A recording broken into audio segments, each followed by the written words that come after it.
Joe Manchin's proposal to raise the corporate tax rate to 25 instead of 28%, as was the initial proposal.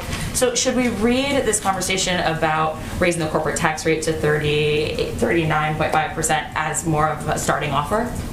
Well, the president's proposal for the American Jobs Plan was about modernizing and making a historic investment in our infrastructure. The tax component was about how to pay for it. We're very open to a range of options, and he has some lines in the sand we've talked about, including not having the American people pay for it, or it not being on the backs of the American people.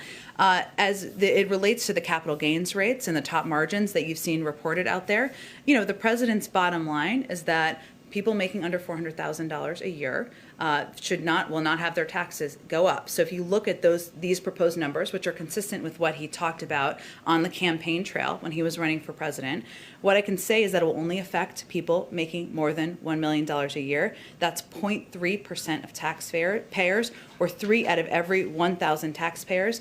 That's even as the top 1% saw their net worth rise by $4 trillion in the middle of a historic pandemic. So he has some bottom lines of where he will not budge fast, right, on individual numbers and who will be impacted, but he's also open to discussion.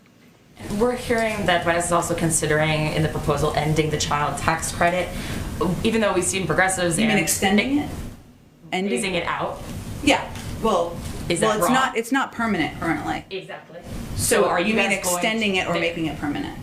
Is that the position, the definite position? Progressives and plenty of moderates also say that it should be extended permanently. Is that the position? Sure. What I was trying to clarify, I apologize, is that it's not currently permanent. So the question is whether it will be permanent. Whether that'll be a red line, like you said, or a definite part of the proposal. And the president absolutely feels that the child tax credit provides essential funding and help to people who need help the most. That's why in the American Rescue Plan, he increased the child tax credit from $2,000 to $3,000 per child and to $3,600 for children under the age of 6. And the expansion was the single largest policy contributor to cutting child poverty, as is evidenced by the chart we had up. We're looking into the mechanisms and the costs of expanding the child tax credit, and that certainly is under consideration for the American Families Plan.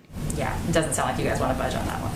I think you're confusing though. It's current, and I don't mean it's not currently permanent. So we're talking about how long will be extended. And so what I'm saying is that we are quite open. We think this child tax credit is valuable. It has a huge impact on lowering poverty, reducing the level of poverty in our country. It helps women get back into the workforce. What we're determining is what we can do, and there's a cost of it. It's about $1 billion a year for every year, and so we have to figure out how to pay for it. And this is all part of the discussion. Can I ask a question about Johnson & Johnson really fast? Sure.